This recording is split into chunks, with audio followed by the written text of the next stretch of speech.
Hello, ladies. When you think of self care, do you immediately think of things like expensive massages, vacations, spa days, and other things that cost a lot of money? I know that that's true of a lot of people, but I'd like to invite you to stay tuned for this upcoming episode of the Autoimmune Rehab Podcast, where, as always, you can find show notes and other goodies and links to the shows resources online at autoimmunerehab.com. Okay, so let's get started and talk about today's episode and topic, which is self care on a budget. So, for today, I'm going to talk with you about a variety of different ways that you can engage in self care and spend anything anywhere from zero, that is free, all the way up to, maybe in some cases you might have to spend up to $50, but most of these ideas are going to cost you less than that. And in fact, the majority are going to cost you less than $20. So, with no further ado, let's get started about how to take care of yourself on a budget. And the first thing I want to talk with you about for taking care of yourself on a budget is my free 30-day self-care journal template. Have you downloaded it yet? If not, I invite you to go to the link in the show notes, or you can visit Anna Laura Brown, spelled ANNALAURA.com/, brown.com/self-care and download it today. It's completely free. And this will also put you on my email list that will provide you with things like updates on the podcast, also other additional resources that I like to use for self-care and other information that I find useful.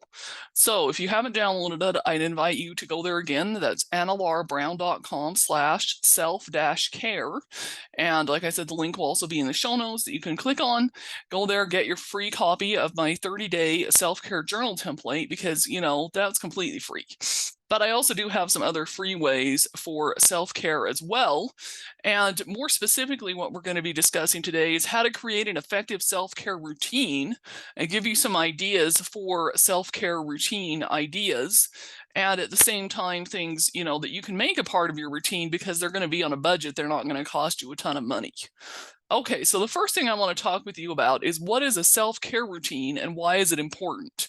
Then we will cover some different ideas of different things that you could potentially use as part of your self-care routine and why I recommend those things. And then I will talk about how to decide when you're going to do each one of those things from your self-care routine, or for that matter, which of those things are you going to do as part of your self-care routine, because I have more ideas on this list than what you can easily do on a daily or really even a weekly basis. You could do all these things in the course of a month, but trying to do all these things daily or weekly is not really going to be practical for most people. And then we'll talk about how to create a schedule and how to commit to that self-care routine. Okay, so first of all, what is a self-care routine and why is it important? So the first thing to think about is that a self-care routine is simply a schedule, if you will. Routine or schedule can be used vice versa, in my opinion, of what kinds of self-care activities you're going to engage in and when you're going to do them. So are you going to do them daily? Are you going to do them monthly, weekly, biannually? How frequently are you going to do these things? And why is it important? Well, the reality is you've probably heard the cliche statement that self-care isn't selfish, or that if you don't take care of yourself, you won't have any time to take care of anyone else. And that's the reality, that you really need to prioritize taking care of yourself. And especially if you're listening to this or watching this, if you're watching the video version on YouTube, which, by the way, those of you listening to the audio version on iTunes or Spotify or any of the other podcast platforms, you can also find a video version of this podcast on my YouTube channel that I will have linked below in the show notes as well. It's basically the same thing. It's just you get to see me, and sometimes I show up props, different things like that you obviously can't see with the audio version. Then I'm going to assume that you have, or suspect that you have, some kind of an autoimmune condition. And self-care is really super important if you have an autoimmune condition.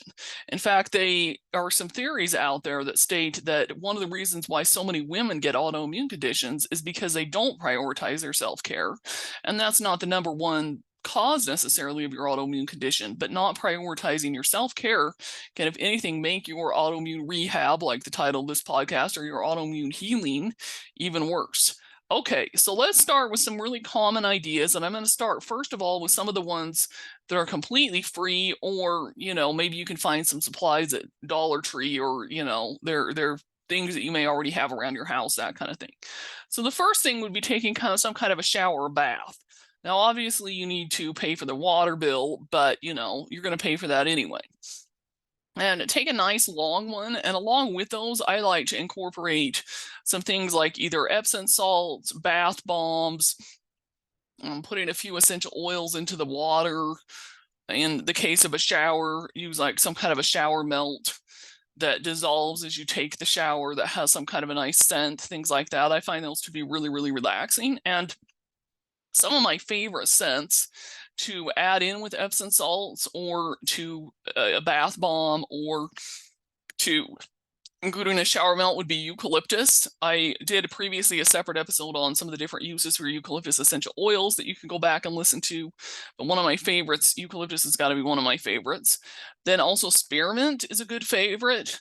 And I also want to point out that you don't want to do peppermint in a bath by itself anyway, because it can actually burn your skin a little bit because it's too hot. But you can actually use spearmint if you want with like your Epsom salts, that kind of thing. Okay, so spearmint, eucalyptus, also some of the citrus oils can be really good. Like I would say orange is a pretty good one, but you want to be careful here again too, because citrus oils are photosensitive. So if you're taking a bath or shower and then immediately planning to go outside and you used a citrus oil, you have to make sure that you've removed it all from your skin. And that can be a little tough to do, so I don't really recommend that unless it's like at night and you're going to sleep it off and then go outside the next day. Okay, so those are some good ones. Also, lavender is a really good one. And another really good one is ylang ylang. You may not have heard of ylang ylang, but ylang ylang is an essential oil that is a lot of times turned into a synthetic fragrance and then used in perfume. And that's another really good one to combine in your shower and bath. Anyhow, you can research more ideas, reach out and ask me about those, but those are just some of my favorites. Okay, and then the next method of self-care is to exercise. And a lot of people might not think that exercise is something that is considered self-care, but I would argue that exercise is one of those most important aspects of self-care and is one of those things that should be in your self-care routine every single day. So there's that. And, for the most part, it's free. It doesn't cost anything to go outside and walk and run. And there are even these days YouTube videos that show exercise routines, yoga, all that kind of thing. So, that's free as long as you have the internet, which if you're listening to this, then you have the internet. Then the next thing would be meditation, would be another free method of self-care that you can incorporate into your self-care routine. And I would argue this should be done daily or almost daily as well. And meditation can be done pretty much for free too. You can just sit in a room and listen to music, or there's a lot of different meditation self-care apps, things like Insight Timer is a favorite one, and there are, I'm sure plenty of others out there as well. Then the next one that can be free or not free, it just depends on whether or not you actually have a dog or a pet in your life. But if you already spent the money and you already have a dog or a cat or some other kind of pet, you could play with that dog or cat or pet, or take that dog or cat or pet on a walk and get exercise and some plain benefits. And there's been proven to be a lot of therapeutical benefits from playing with or having a dog or cat or another pet. So that can be another good thing to add to your daily self-care routine. Then another aspect, and this one is one that in theory isn't really free, but you can make it almost free. If you don't have an official journal, you can just get some plain paper and a pen. And if you're like me, you have too many journals and pens and papers and pencils and all that drawing and art supplies. You have too many of those lying around, and you can engage in journaling. And I would say this is another one that should be done every day. Typically, I have a tendency to do this more at night personally, but you could also do it in the morning. And what you're going to do, just like it sounds, is you are going to get it out. And there's a lot of different exercises that you can do, like morning pages is one that you can research some more information on, or you can just do things like write down 10 things you're grateful for, 10 things you're looking forward to, 10 different ideas of things that you want to do in the next couple weeks. Even write down some of the things in the past that you've done for self-care and you'd like to do them again, all that different kind of thing. There's lots of different journaling ideas, and I probably will discuss more journaling and more details for self-care in an upcoming episode, but that's just another pretty much free idea for you because, yeah, you have to get the paper and the pen or pencil, but like I said, we pretty much all have those anyway. Okay, then on to a few ideas of things that will cost a little bit of money, and one of those things is dry brushing. And you can get a dry brush. They have them on Amazon, at Walmart, all different places. I don't necessarily recommend a specific brand or kind. They're pretty much all the same, similar. Anyhow, you get a dry brush, and the ideal time to do this is after a bath or shower, or after you've been in an infrared sauna, which I will be discussing that in a minute, as that's the most expensive of all the different self-care methods here on this self-care routine list.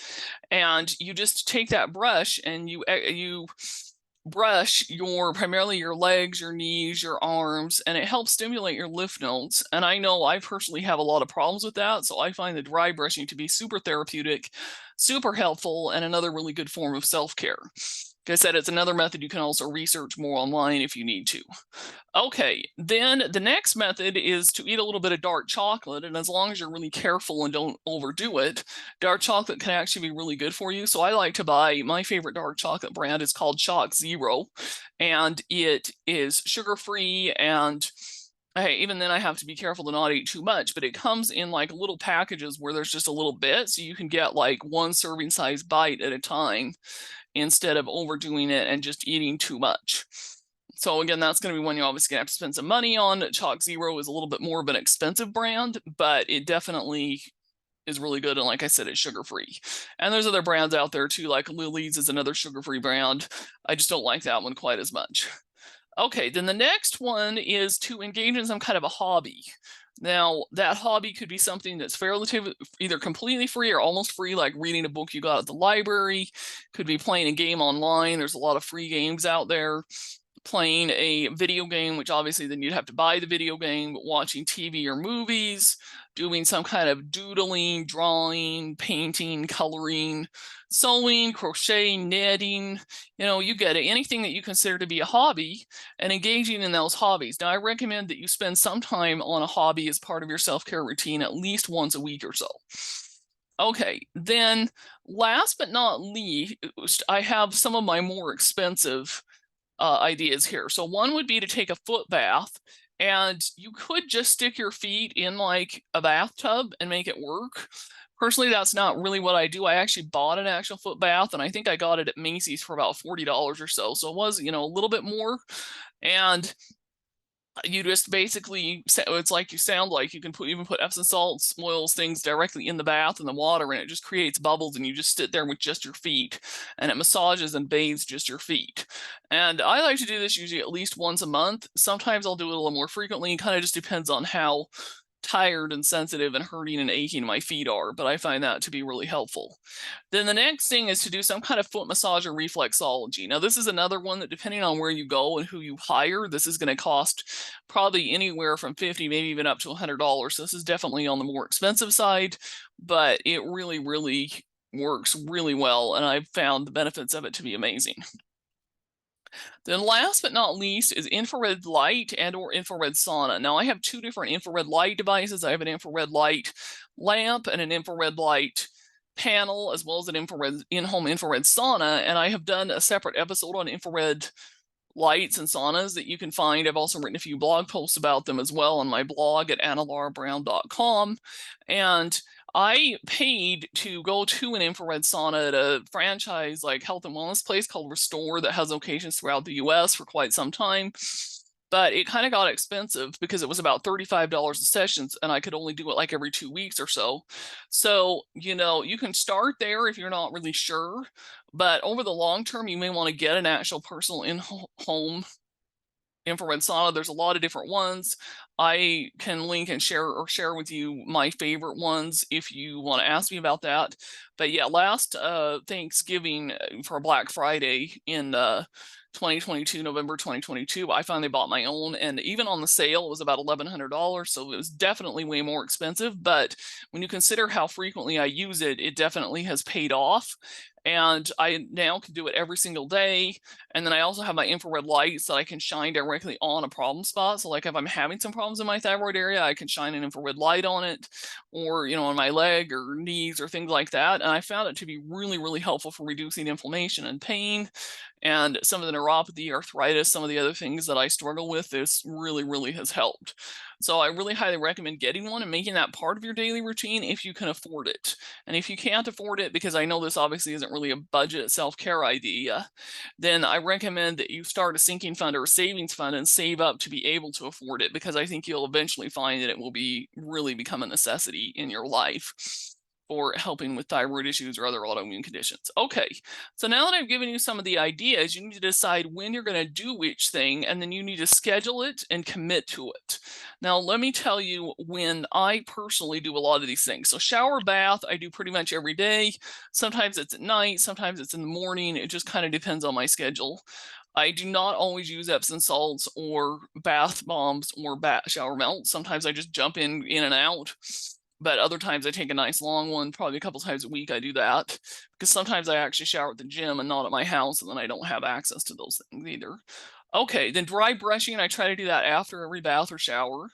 Infrared light and sauna, kind of explained, I pretty much try to do that every day now that I have a sauna in my house and I have the infrared light machines. Okay, massage, I do about once a month, and what I do with that is I actually go to a school and I'm able to get a student 1-hour massage for $35. So it's a lot cheaper than if you pay a professional. And I found that the students at the massage school that I go to are really amazing. Like, they're just almost as good as a professional. They just don't have that specific expertise in one area, but they do really amazing jobs. Some better than others, but they do really good. Then exercise, I aim to do at least a little bit of this every day. I have a goal at least 6 days a week of walking and or hitting at least 6,000 steps between walking, swimming, biking. I have an indoor bike. I also have access to an indoor call it treadmill. So, can do that, 2 different methods of moving around. Make that a goal to do that. The dark chocolate, I eat it when I feel like I want it. No, but I do exercise some self-control, and a lot of times it ends up being about once every few days. Okay, then meditation, I try to do every day, and I try to do it primarily at night. I do actually have a special kind of a meditation machine that I can link in the show notes that I have found to be really, really helpful, that I use instead of like an app or just sitting there. It has different voices and music and sounds and things, and is more like a guided meditation type machine. Then journaling, I try to do every day, sometimes in the morning, sometimes at night, depending on my schedule. Hobbies, I have lately engaged with some different things like paint by number, different puzzles like Sudoku, crocheting. Would like to try to learn knitting again. I learned how to knit when I was really young, in elementary school, but haven't done it in a long time. Try to engage in some sort of a hobby, a little bit of time about once a week. When playing with the dog or other pet, I have a 16-pound, almost 3-year-old black schnoodle. She's a miniature schnauzer and miniature poodle named Daisy, who I love a ton. I obviously play with her all day long sometimes. And then a foot massage or reflexology, that's not something I do on a regular basis. That's something I maybe only get around to about once a year. And then a foot bath, like I kind of previously mentioned, do that about once a month or so. And so you just have to go through these different things, decide which things are important to you, and decide which things you want to do and when. And hopefully this will help you to not break the budget, but at the same time, create an effective self-care routine. So like I mentioned at the beginning of this podcast, if you haven't already downloaded my self-care journal template, go ahead and do so now. You go to the link in show notes or visit analarbrown.com/self-care to get your free copy. And along with that, I also offer free consultation. So if you would like to have a discovery session and talk with me about your specific needs, and I can give you some recommendations. Also, if you have some specific really great ideas for self-care routine that I didn't mention here, I would love it if you would reach out and let me know what those are, and I can take a look at those. And in the meantime, take care, and I look forward to sharing with you on another episode of the Autoimmune Rehab Podcast.